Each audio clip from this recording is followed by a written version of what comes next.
Pedimos nuevamente, Señor, que tu Espíritu Santo nos ayude, nos capacite para poder entender tu palabra, retenerla, guardarla, Señor, cumplirla, hacerla, Señor, porque tú vives en nosotros, y no por nuestras obras, Señor, no por lo que nosotros somos capaces de hacer como seres humanos, sino por tu obra, tu Espíritu Santo en nuestras vidas.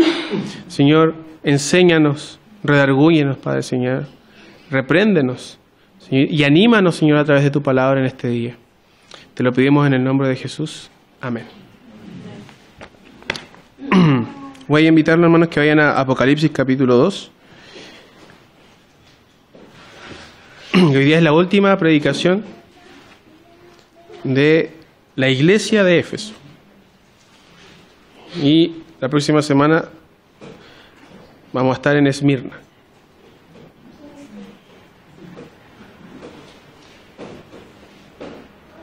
Y la semana anterior nosotros estuvimos viendo, ¿cierto?, el tema del primer amor. Nunca dije el título, pero se llamaba No olvides tu primer amor. Ese era el título de la semana anterior. Y hoy la predicación lleva como título Caminando hacia el árbol de la vida y como pequeño subtítulo Rechazando a los Nicolaitas. La semana anterior, entonces, como les decía, vimos No pierdas tu primer amor. ¿Y qué aprendimos? Que Dios siempre reprenderá a su iglesia, que es una muestra, ¿cierto?, de que Él desea una novia, una iglesia limpia, para presentársela a sí mismo. Jesús también exaltó a los efesios, pero también era preciso indicar cuál era su falencia. La iglesia de Éfeso se estaba enfriando, estaba entrando en un periodo invernal, estaban caminando hacia lo mecánico y habían olvidado su primer amor y por ende sus primeras obras. Por lo tanto, el Señor les invita a arrepentirse, porque es un pecado. El primer amor no es un estado parcial del cristianismo, sino un estado permanente. El que no tengamos el primer amor en nuestras vidas es un pecado grave que trae consecuencias graves a la congregación, como que el candelero o el candelabro del Señor sea removido, que el Señor quite el candelero de esa iglesia. Y si nosotros, hermanos, deseamos el primer amor, este debe ser manifestado con fervor. ¿Y cómo se manifiesta este amor? Hacia nuestros amados hermanos. Amén. Eso fue lo que vimos la semana anterior, como pequeño resumen. Y hoy vamos a ir a Apocalipsis, capítulo 2, versículos 6 y 7. ¿Qué dice Apocalipsis, capítulo 2, del 6 al 7?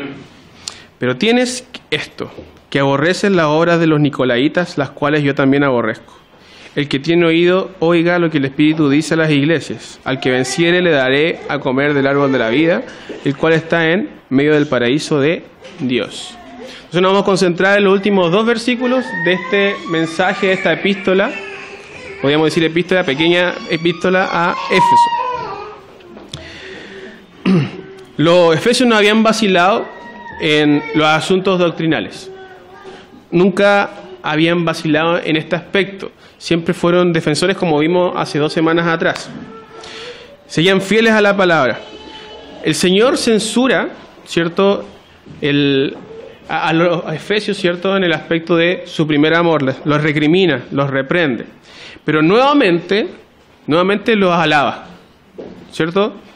El Señor se presenta primero, se presenta como diciendo: tengo las 7 estrellas en mi mano, ando en medio de los 7 candeleros. Los alaba, ¿cierto? Les reconoce su fortaleza, después los reprende y ahora de nuevo los alaba. Y ellos, como habíamos visto hace una semana atrás, se habían opuesto a los falsos apóstoles. Ahora agrega algo adicional el Señor. Él les dice que esta iglesia odiaba las obras de los nicolaitas. Y no solamente dice eso el Señor, dice también que Él odia las obras de los nicolaitas. Era algo a lo cual la iglesia se parecía al Señor, que se asemejaba a su Dios. Y aquí es importante observar el lenguaje que el Señor utiliza, porque Él dice que Él aborrece la obra de los nicolaitas, no aborrece a los nicolaitas, Y aquí podrían surgir algunas dudas porque nosotros sabemos que hay algunos pasajes en la Biblia donde él dice que se opone a los impíos, ¿cierto? Aborrece a los impíos, Salmo 5:5, ¿cierto? O el Salmo 7:11 donde él dice que está en contra del impío todos los días. Pero acá él dice que él aborrece las obras de los nicolaitas. ¿Cómo entendemos esto? Probablemente habían personas dentro de la congregación que se estaban insertando, ¿cierto? Y traían doctrina nicolaita. Vamos a ver qué después es ser un nicolaita. Pero es probable que el Señor le está diciendo a la iglesia que reprendía las obras de los nicolaitas y había, en este caso, disciplina dentro de la congregación y probablemente algunos se arrepentían, otros se iban de la congregación. Pero el Señor apunta a esas obras, diciendo, como ustedes son una iglesia madura, una iglesia que sabe aplicar la doctrina, ustedes van a aplicar disciplina correctamente. Que se arrepiente, ¿cierto?, vuelve a la comunidad. Porque eso vino el Señor, ¿cierto?, a llamar a pecadores al arrepentimiento. Ahora, ¿quiénes eran los nicolaitas? ¿Quiénes eran estos? Entonces aquí vamos a ver 3 posiciones con respecto a quiénes eran los nicolaitas. Hay 3 posiciones y vamos a estudiar las 3.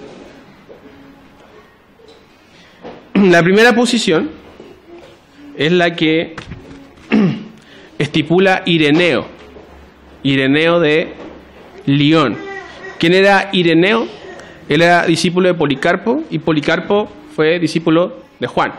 Entonces podemos confiar en lo que dijo este padre de la iglesia. ¿Qué enseñó Ireneo? Él es Ireneo, está la foto. Ireneo enseñó que estos nicolaitas eran seguidores de Nicolás, que fue uno de los diáconos que fue elegido en Hechos. ¿Se acuerdan? Vamos a Hechos 6:5.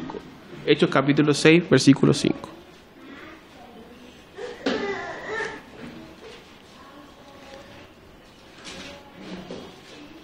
Hechos 6, versículo 5. Dice, agradó la propuesta a toda la multitud y eligieron a Esteban, varón lleno del Espíritu Santo, a Felipe, a Procoro, a Nicanor, a Timón, a Parmenas y a Nicolás, prosélito de Antioquía. Entonces, Ireneo dice, los nicolaitas son seguidores de este Nicolás, que era diácono de la iglesia primitiva, la iglesia de Hechos. ¿Y qué decía Ireneo de esta gente? Él decía que estos vivían en un libertinaje desenfrenado, enseñando que daba lo mismo practicar adulterio. Daba lo mismo. Y comer cosas sacrificadas a los ídolos. Si Ireneo tiene razón en esto, su punto de vista es ciertamente debatible. Hay bastante confrontación en este asunto en relación a la posición de Ireneo.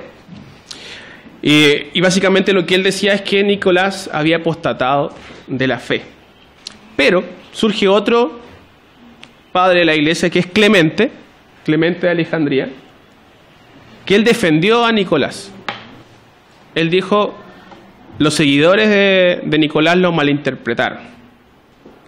¿Y quién fue Clemente de Alejandría? Fue un miembro muy importante de la iglesia de Alejandría. Y fue maestro en esa ciudad. Y él defiende a Nicolás diciendo lo siguiente, y ahí está el extracto que yo voy a leer. Él lo defendía de la siguiente forma. Tales, los nicolaitas, son aquellos que dicen seguir a Nicolás, citando un adagio del hombre, un adagio que él había dicho, Nicolás, el cual ellos pervierten, que la carne debe ser abusada. Entonces Nicolás había dicho esta frase y ellos se tomaron de esta frase para hacer toda su teología. Pero ellos se abandonaron a sí mismos al placer como las cabras, llevando vidas de autoindulgencia, no sabiendo que el cuerpo se desgasta, siendo por naturaleza sujetos a disolución, mientras su alma es enterrada en el vicio, siguiendo como ellos la enseñanza del puro placer. Y esto lo encontramos en uno de los libros que escribió Clemente. ¿Ya? Ahora, independiente de cuál sea la posición de estos dos, habían nicolaitas dentro de la iglesia y las características que estos pronuncian, estamos de acuerdo en ello, que eran personas que vivían en libertinaje. Ahora, ¿cuál es la segunda posición respecto a los nicolaitas?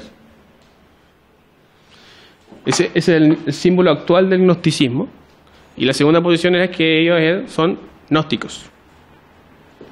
Entonces, la segunda posición es que eran gnósticos que se habían infiltrado dentro de la congregación. ¿Qué es el gnosticismo? Según esta doctrina, los iniciados, los nuevos creyentes, no se salvan por la fe en el perdón gracias al sacrificio de Cristo, sino que se salvan por medio de la gnosis. ¿Qué es esto? El conocimiento, ¿cierto? O conocimiento introspectivo de lo divino, como el conocimiento interior. Una cosa bien extraña. Y es un conocimiento superior a la fe. O sea, el conocimiento está por sobre la fe. La fe en Cristo Jesús no cuenta. El ser humano es autónomo para salvarse a sí mismo. Y básicamente lo que ellos hacían iba en contra de la ley moral. Ellos no consideraban la ley moral, eran antinominianos. Esa es la segunda posición. Entonces, primera posición, ¿cierto? Que eran seguidores de Nicolás, que era diácono, Clemente lo defendió. Y la segunda posición es que eran gnósticos dentro de la congregación. Cosa que pasaba en la iglesia primitiva, ¿no? Cosa que ellos tuvieron que combatir, y podemos ver varios epístolas donde los apóstoles defendían y atacaban a los gnósticos, sobre todo en Gálatas. Y la tercera posición es la vinculación entre los nicolaitas y Balaam. Y podríamos decir que esta es la posición que engloba y que tiene más evidencias. Algunos afirman entonces que los nicolaitas eran falsos apóstoles seguidores de Balaam. ¿Se acuerdan de Balaam, cierto? Lo estudiamos un poquito con Nehemías. Esta hipótesis tiene mucho valor porque con el estilo típicamente hebreo que habíamos estudiado y que Alex nos introdujo a esto, Juan utiliza un paralelismo aquí. Los falsos apóstoles trataban de apoderarse de las mentes del pueblo del Señor, en este caso de Éfeso, ¿ya? Y los seguidores de Balaam también hacían lo mismo. ¿Qué significa Nicolás en el griego?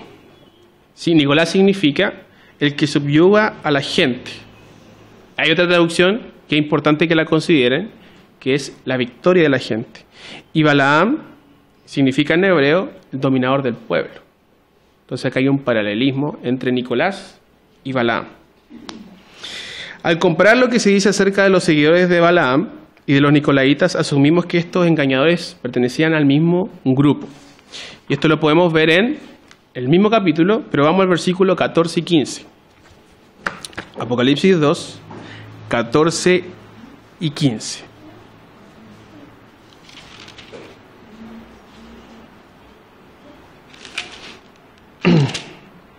Aquí el Señor le está hablando a otra iglesia, ¿cierto? La iglesia de Pérgamo.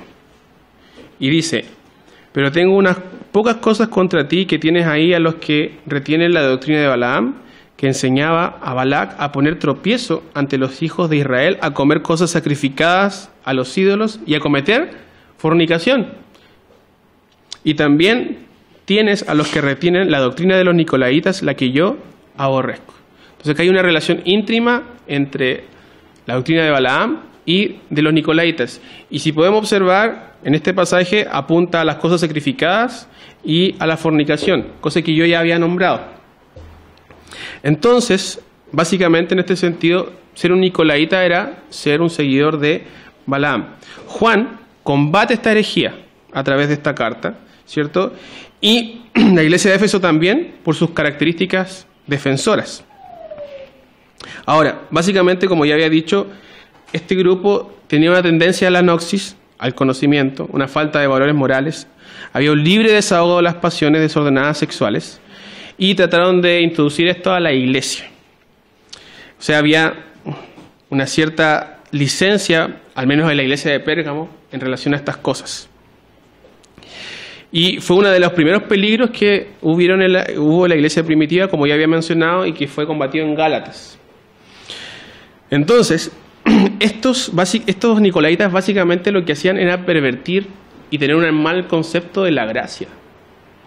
Ellos iban a ese extremo, una gracia barata, una gracia que no vale nada. Y Pedro y Judas hablan de esta gente. Vamos a 2 de Pedro 2, del 15 al 19. 2 de Pedro 2, del 15 al 19.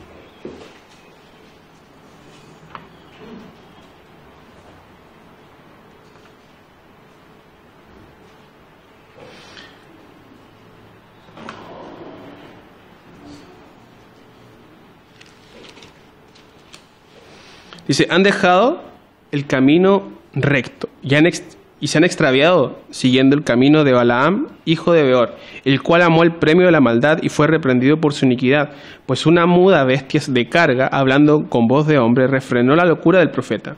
¿Cómo son estos? Fíjense las características.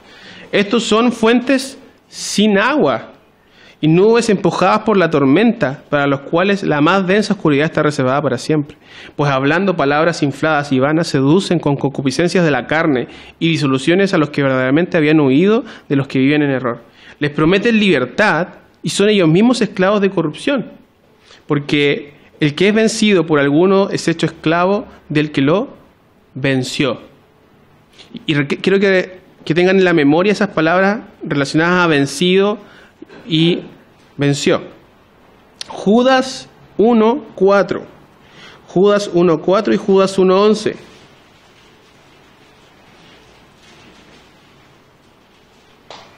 Porque algunos hombres han entrado encubiertamente, los que desde antes habían sido destinados para esta condenación, hombres impíos, que convierten en libertinaje la gracia de nuestro Dios y niegan a Dios el único soberano y niegan a Dios el único soberano y a nuestro Señor Jesucristo. Y el versículo 11, hay de ellos porque han seguido el camino de Caín y se lanzaron por lucro en el error de Balaam y perecieron en la contradicción de Core. Entonces, este grupo, esta facción, ¿cierto? Lo que hacía era básicamente ir al extremo del libertinaje y pervertir la gracia de nuestro Señor. Ahora, esta conclusión de esta conexión entre nicolaitas y los balamitas queda reforzada con una conexión adicional, que es la facción de Jezabel. ¿Cierto? ¿Se acuerdan que hay una iglesia que le nombra que aguanta a una mujer que pervierte a los hermanos? ¿Cierto? Que es Jezabel. Vamos a Apocalipsis 2:20, y acá estamos en la iglesia de Tiatira. Y fíjense en las características que aparecen aquí y comparemos con lo que leímos en Apocalipsis 2, 14 al 15, porque son básicamente las mismas. Dice, pero tengo unas pocas cosas contra ti, que toleras que esa mujer Jezabel, que se dice profetiza, enseñe y seduzca a mis siervos ¿a qué? A fornicar y a comer cosas sacrificadas a los ídolos, que era lo mismo que había sido nombrado en Apocalipsis 2, 14 al 15, caracterizando a los balamitas.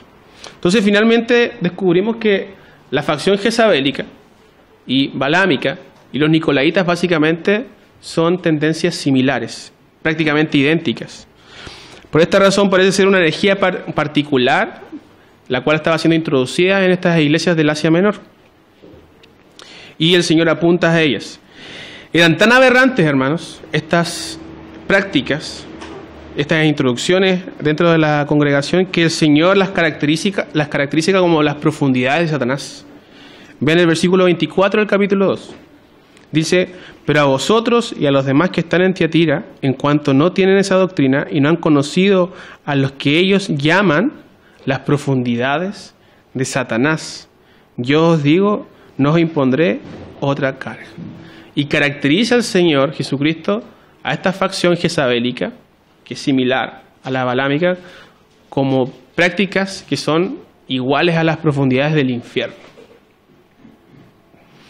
Como había predicho Pablo, habían surgido lobos dentro de la congregación. Pablo ya había advertido, va a haber gente, ¿cierto?, dentro de la congregación que va a querer pervertir la sana doctrina. Jesucristo declara que él aborrece la obra de los nicolaitas. Su pueblo debe revelar su imagen al amar lo que él ama y aborrecer lo que él también aborrece. Salmo 139, del 19 al 22. ¿Qué nos dice el Salmo 139, del 19 al 22? De cierto, oh Dios, harás morir al impío. Apartados pues de mí, hombres sanguinarios, porque blasfemias dicen ellos contra ti. Tus enemigos toman en vano tu nombre. No odio, oh Jehová, a los que te aborrecen, y me enardezco contra tus enemigos. Los aborrezco por completo. Los tengo por enemigos. Fuerte. Sumamente fuerte. Pero nuevamente, hermanos, al equilibrio. ¿Qué pasa si un nicolaíta fuese introducido en nuestra congregación? Lo vamos a matar a piedrazo. Amén. No. Tendremos que enseñarle primero y si él persiste, ¿cierto? Bueno, obviamente, probablemente él va a tomar el camino de irse. Pero es obviamente fuerte esto. Tenemos nicolaitas hoy día, ¿no? Gente que pervierte la gracia del Señor convirtiéndola en libertinaje. Es probable que sí. En el comentario más antiguo del Apocalipsis, escrito por Victorino de Petau en el siglo II, él habla de los nicolaitas y los caracteriza de la siguiente forma: hombres falsos y perturbadores, que ministrando bajo el nombre de Nicolás crearon para ellos una herejía diciendo que las viandas ofrecidas a los ídolos podían ser exorcizadas y luego comidas, y que cualquiera que cometiera fornicación podía recibir paz al octavo día. Entonces tú fornicabas y al octavo día ofrecías sacrificio. Estamos ok, hermano, sigamos. Esa era la doctrina. Esta descripción posiblemente quizás sea otra especulación, pero coincide, ¿cierto?, con todas las características que hemos visto en la Biblia. Hoy existen nicolaitas, hermanos, los cuales instruyen a los cristianos a vivir como el mundo, ¿cierto? Y buscan los placeres y los deseos del mundo, llamando a los hombres, llevándolos hacia el cristianismo carnal, como, bueno, no sé si eso existe, pero ustedes me entienden. Existen frases para el bronce, ¿cierto?, de los nuevos nicolaitas, como por ejemplo: viva su mejor vida ahora. Descubre al campeón que hay en ti. Fíjense en esto, una frase de los nuevos nicolaitas: Jesús nunca predicó el nuevo nacimiento, ni fe. Ese no era su mensaje. Solamente lo mencionó una vez a un viejo a las 2 de la mañana, porque ser nacido de nuevo no es el evangelio. Otra frase: yo creo a mi manera. Otra frase: Dios me ha dado una revelación mucho mejor que la Biblia. Otra frase: ¿quién dijo que la codicia es pecado? Si tú quieres recibir de Dios, paga, así como pagas a una prostituta. Y todas esas cosas hemos escuchado, ¿cierto? Y eso está en video, usted lo puede ver en internet, están ahí. ¿Qué hacemos, hermanos? Quizás nosotros, nuevamente, quizás en ese aspecto nosotros nos parecemos a los nicolaitas. Defendemos la fe, podemos saber, hermano, identificar una falsa doctrina. Pero ¿qué tenemos que hacer nosotros con respecto a esto? Ocuparnos, hermanos, de nuestra salvación. Ir hacia la santificación, porque los nicolaitas iban hacia el libertinaje, ¿cierto? Entonces la lección es ir hacia el lado opuesto, ir hacia la santificación. Ocuparnos de nuestra salvación con temor y temblor. Con temor y temblor, porque Efesios nos describe que Él nos dio vida, ¿cierto?, juntamente con Cristo. ¿Pero cuándo? Cuando estábamos muertos en nuestros delitos y pecados, siguiendo la corriente de este mundo, conforme al príncipe de la potestad del aire, el espíritu que opera en los hijos de desobediencia, entre los cuales también nosotros anduvimos en los placeres de la carne, haciendo la voluntad de la carne y de los pensamientos. Y éramos, ¿cierto?, por naturaleza, hijos de ira. ¿Está usted luchando, hermanos, contra su pecado para que el Señor sea glorificado? ¿O está usted dejándose llevar por el pecado y la mundanalidad, por lo cual el nombre de Dios es blasfemado entre los gentiles? ¿O seguiremos, hermanos, el ejemplo de los nicolaitas? Cierto que hace 2 semanas atrás estábamos en mi hogar, ¿cierto?, compartiendo el almuerzo y estábamos hablando acerca de los límites del pecado, ¿cierto? ¿Qué era pecado y qué era libertad, cierto? Y un margen sumamente difícil de analizar cuando somos sumamente minuciosos. Y era una conversación súper buena. Y llegamos a varias conclusiones. Pero no vayamos a esos pequeños detalles. Concentrémonos en la pregunta: ¿estamos yendo hacia la santificación? ¿Estamos santificándonos como el Señor nos manda que nos santifiquemos? ¿Estamos llenándonos más del Señor? ¿Estamos aprendiendo más de Él? ¿Estamos yendo en contra de la manifestación nicolaita? ¿O seguiremos el ejemplo de ellos? Porque ellos, probablemente algunos de ellos apostataron de la fe. Estaban dentro de la iglesia, escucharon esto, se pervirtieron, se fueron. O el caso de Demas. ¿Se acuerdan del caso de Demas, cierto? que estaba con Pablo, era un colaborador de él y se volvió al mundo, así, de la nada. ¿Cierto? Lo dice 2 Timoteo 4:10, porque Demas me ha desamparado, amando este mundo, y se ha ido a Tesalónica Crescente, fue a Galacia y Tito a Dalmacia. Pero Demas lo deja. Y probablemente estos nicolaitas eran creyentes, algunos estaban dentro de la iglesia y se pervirtieron. Cuán fácil, hermanos, es caer. Cuán fácil es desligarnos. ¿Cierto? El que mire que esté firme, mire que no caiga. Aún el justo, ¿cierto? Con dificultad se salva, dice la palabra. Y es tan fácil, ¿cierto? Desligarnos. Tan fácil ser un nicolaita. Porque te ofrece un camino sencillo. Probablemente un nicolaita decía, no, si yo creo en Jesucristo, sí, puede ser, vamos a la iglesia, pero mira, yo fornico, como estas cositas, ¿cierto? Déjeme tranquilo, déjeme vivir mi mejor vida ahora. ¿Cierto? Pero ¿qué hacemos nosotros? ¿Pervertimos la gracia o nos esforzamos en la gracia? Como Pablo invita a Timoteo. Esfuérzate en la gracia. Esto no es una gracia barata, ¿cierto? Es la sangre de Cristo, ¿cierto? La que nos dio esta gracia. Entonces, hermanos, esforcémonos. No caigamos en esta tendencia. Porque recuerden, hablamos del primer amor la semana anterior. De nuevamente pedirle al Señor, renueva nuestras fuerzas, aviva el fuego que hay en nuestros corazones. Llévanos, Señor, hacia la santidad. Porque podríamos jactarnos, hermanos, nosotros rechazamos todas estas prácticas, conocemos esto, no nos dejamos engañar, pero estamos yendo en pos de la santidad. Vamos al último versículo del capítulo 2. Vamos hacia el árbol de la vida ahora.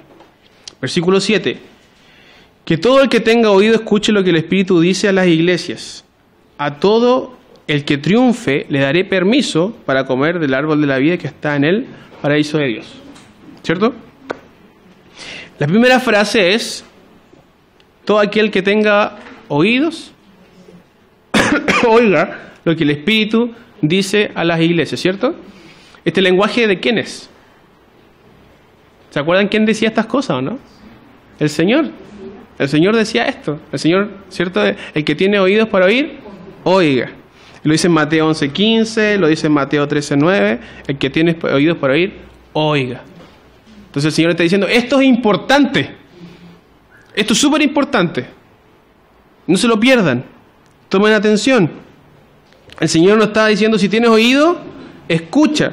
Si tienes los oídos del alma, como dijo Clemente de Alejandría, que era la fe, abrázala. Aquí aparece una versión ampliada con las palabras, lo que el Espíritu dice a las iglesias. La primera parte de la frase es una expresión idiomática que se refiere a la capacidad de una persona para oír con atención y obediencia a lo que el Espíritu Santo está hablando. Jesús habla, hermanos, por medio del Espíritu, ¿cierto?, a Juan. Entonces está cumpliendo aquí una función sumamente importante, una función que Alex, ¿cierto?, nos explicó en la mañana, que el Espíritu Santo no iba a revelar, ¿cierto?, al Señor. ¿Cierto? Juan 14:26, lo leímos en la mañana, mas el Consolador, el Espíritu Santo, a quien el Padre enviará en mi nombre, Él os enseñará todas las cosas y os recordará todo lo que os he dicho. ¿Cierto? Y veíamos, ¿cierto?, el testimonio apostólico, ¿cierto?, con el Espíritu Santo hacia la iglesia. Y nosotros somos partícipes de eso.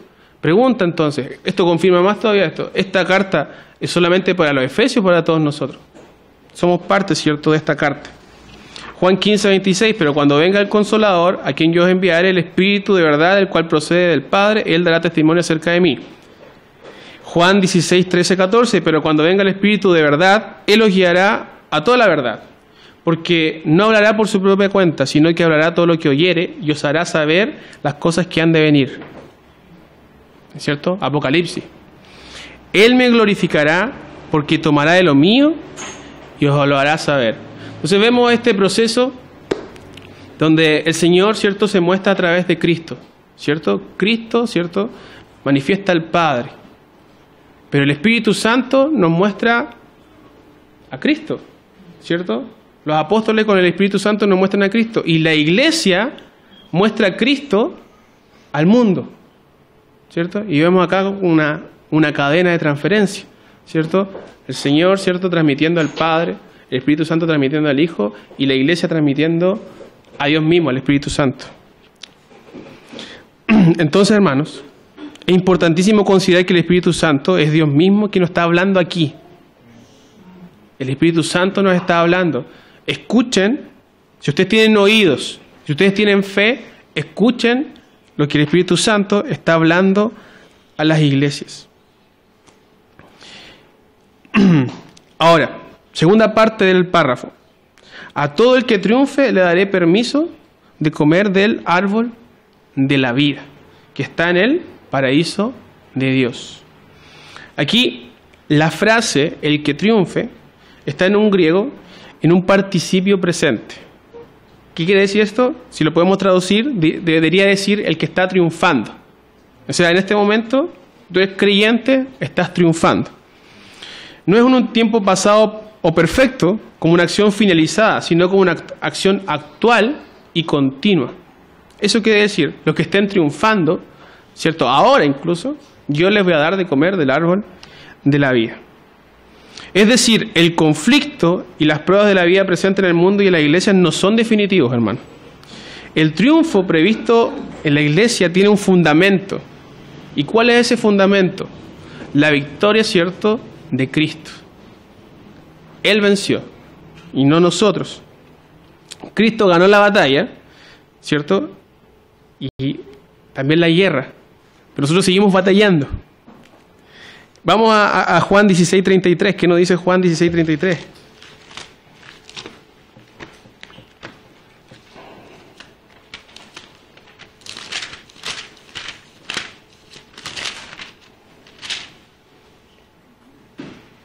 Dice, estas cosas os he hablado para que en mí tengáis paz. En el mundo van a tener aflicción, pero confiad, yo he vencido al mundo. Y primera de Juan 5:4.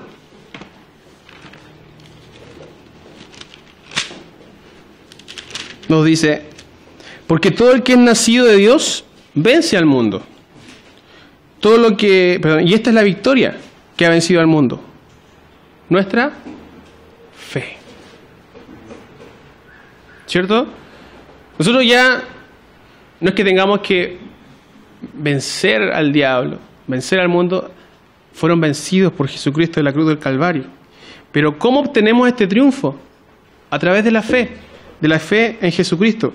No solo los mártires, sino todos los creyentes están involucrados personalmente en esta guerra contra Satanás y sus maquinaciones. Por lo tanto, todo seguidor de Cristo recibe esta promesa. Al que triunfe, a todo creyente verdadero, porque el que triunfa, ¿cierto?, tiene fe y es nacido de nuevo, ¿cierto? Todo vencedor verdadero será premiado con el árbol de la vida. Ahora recordemos, fíjense en esto. ¿Qué significaba Nicolás?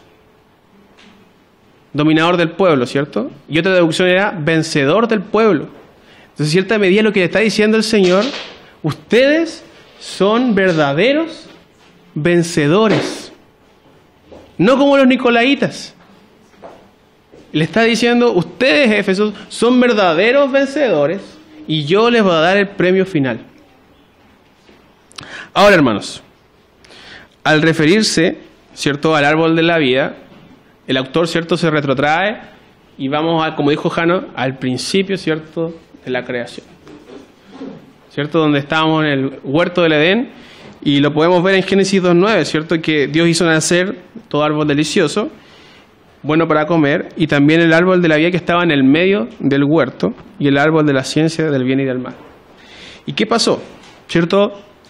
Adán peca, ¿cierto?, junto con su esposa, caen, nuestra raza cae y no hay acceso más al árbol de la vida. Lo dice Génesis 3:22 al 24, y dijo Jehová Dios, he aquí el hombre es como uno de nosotros, sabiendo el bien y el mal. Ahora pues, que no alargue su mano y tome también el árbol de la vida y coma y viva para siempre. Y lo sacó Jehová del huerto del Edén, para que labrase la tierra de que fue tomado. Echó pues fuera al hombre y puso al oriente del huerto de Edén querubines y una espada encendida que se revolvía por todos lados para guardar el camino del árbol de la vida. Entonces, como decía Jano, no había acceso, ¿cierto?, al árbol de la vida. Se cerró ese acceso. Al custodiar dicho árbol, Dios impidió que nuestros antepasados comieran y vivieran en una caída eterna, sin redención. La redención de su pueblo, que Jesús completa en su consumación, incluye esta promesa de volver, ¿cierto?, a poder disfrutar y comer del árbol de la vida. Y esto lo dice Apocalipsis 22:2. Si vamos ahora al futuro, ¿cierto? Dice, en medio de la calle de la ciudad, de la Nueva Jerusalén, y a un otro lado del río estaba el árbol de la vida, que produce 12 frutos, dando cada mes su fruto, y las hojas del árbol eran para la sanidad de las naciones. Apocalipsis 22:14. Bienaventurados los que lavan sus ropas para tener derecho al árbol de la vida y para entrar por las puertas en la ciudad. El término griego para paraíso se encuentra solamente 3 veces en la Escritura. En Lucas 23:43, en 2 Corintios 12:4 y en Apocalipsis 2:7, que acabamos de leer. En Génesis aparece la expresión jardín del Edén, que en la traducción griega se convierte en paraíso.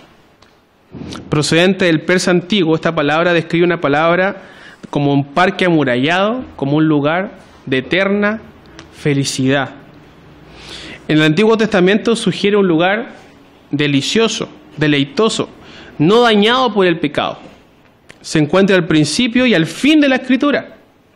La palabra describe la vida feliz que van a tener los creyentes en Cristo. El paraíso de Dios entonces es parecido al jardín del Edén que en un principio tuvimos, que Dios creó para Adán y Eva. Todo es nuevamente restituido, aunque también es diferente del mismo, porque podemos ver distintas características, ¿cierto?, en Apocalipsis 22 acerca de esta ciudad. Ahora, hermanos, para nosotros, porque esto ya es toda la profundidad teológica, está bien, pero ¿qué practicidad tiene esto para nosotros? En lo práctico, ¿qué es el árbol de la vida? ¿Qué representa verdaderamente el árbol de la vida para ti y para mí?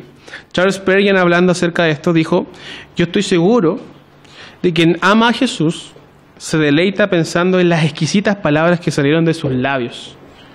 Nos sentamos bajo su sombra, pues Él es para nosotros el árbol de la vida. Y ni una sola hoja suya se secará, ni el menor de sus dichos caerá a tierra. ¿Qué es el árbol, hermanos? ¿Qué representa este árbol de vida? Nuestro Señor, el Señor Jesús, quien sustenta a las naciones, ¿cierto? Quien le da de comer a las naciones, quien preserva a las naciones representadas en su pueblo. Él es verdaderamente el árbol de la vida, quien da vida a todo lo que respira. Entonces, hermanos, para finalizar y para terminar, ¿qué aprendimos con Efesios? Si nosotros nos remontamos y vamos a Apocalipsis capítulo 2, vimos que Efesios estaba situado en una ciudad sombría, una ciudad oscura, llena de religión, de falta de moral, de inmoralidad, para decirlo de mejor forma, de oposición por parte del Imperio Romano, de los judíos, ¿se acuerdan? Pero el Señor está iluminando esta iglesia, ¿cierto? Él les dice: el que tiene las 7 estrellas en su diestra, el que anda en medio de los 7 candeleros de oro, en medio de las congregaciones. Yo estoy con ustedes. El Señor exalta, ¿cierto?, el trabajo de los efesios, su paciencia. ¿Cuál era la paciencia? ¿Se acuerdan? Guardar los mandamientos y la fe de Jesús. Eso es la paciencia de los santos, que perseveran. Y esto se conecta con los que vencieren, porque nos dice Juan que los que vencen tienen la fe. También esta iglesia es una iglesia defensora que no soportaba a los malos, ¿cierto?, a los falsos apóstoles, que aborrecía las obras de los nicolaitas.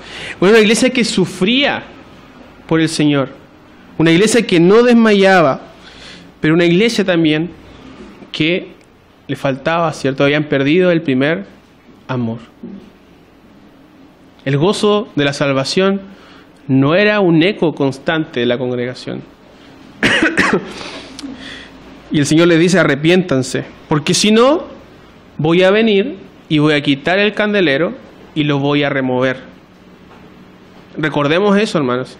Y recordemos que en Éfeso ahora no hay ninguna congregación, hay solo ruinas. El Señor cumplió, ¿cierto?, su reprimenda en contra de los efesios. El Señor lo cumplió, no hay nada. Y era una iglesia fuerte en doctrina. Aborrecieron a los nicolaitas e iban camino hacia el árbol de la vida. Caminaban juntos como comunidad hacia Jesucristo. El que venciere. Si uno observa cada promesa en cada iglesia, hermano, siempre apunta a un premio final. Y finalmente uno puede tomar un denominador común, es perseverar en la fe. Perseverar juntos como congregación. Que el Señor nos ayude a ser como los efesios, ¿cierto? Las buenas cosas de los efesios, que probablemente nos parecemos en muchas a ellos, pero que también que el Señor nos dé gracia para no caer, ¿cierto?, en la falta del primer amor. Así que oremos, hermanos, para terminar. Señor, te agradecemos por tu bondad y misericordia, porque tu palabra nos enseña, Señor, nos edifica, Señor, nos muestra cómo las cosas deben ser. Señor, nos muestra la verdadera realidad, Señor. Nos muestra cómo somos y cómo eres tú. Y, Señor, y finalmente podemos concluir que necesitamos de tu gracia, Padre amado. Necesitamos de tu misericordia. Si hemos vivido, Señor, en el margen del libertinaje, Señor, vuélvenos a ti. Si hemos vivido, Señor, como Demas, Señor, pensando en volvernos atrás a apostatar de la fe, Señor, vuelve nuestros corazones a ti, Señor. No, Señor, nos permitas vivir en el libertinaje, en la arrogancia, Señor, de los nicolaitas. Señor, y también ayúdanos a caminar hacia el árbol de la vida de Jesucristo. Señor, a tener esa fe que vence al mundo. A no desanimarnos, Padre Celestial, en este peregrinaje. Señor, que es difícil, que es sufriente. Señor, que a veces nos desanimamos. Aún, Señor, entre nosotros mismos. Padre, enséñanos a vivir por ti y para ti. En el nombre de Jesús. Amén.